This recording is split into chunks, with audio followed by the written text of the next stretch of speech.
This is actually insane because $70 billion shouldn't even be a political debate. Wait. You're talking about border funding? Like Congress was arguing over that much money?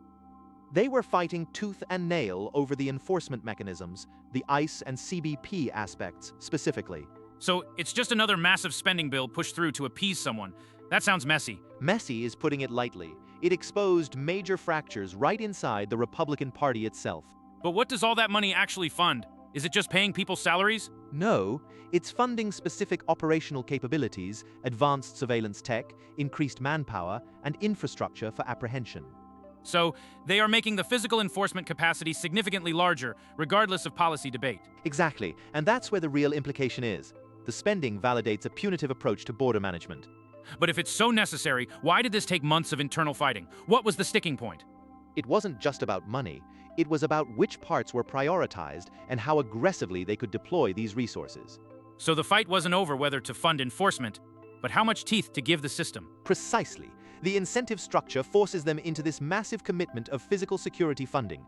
Does that mean, regardless of who controls the border, they are locked into this level of high-cost, hard enforcement?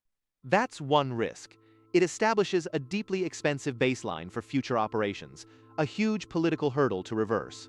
And who truly benefits from establishing this permanent financial commitment? Is it just federal agencies?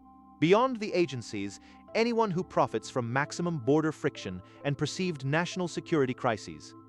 So the funding itself is almost a self-perpetuating machine for enforcement expenditure. It creates institutional inertia. Future politicians will be expected to maintain or increase this spending level.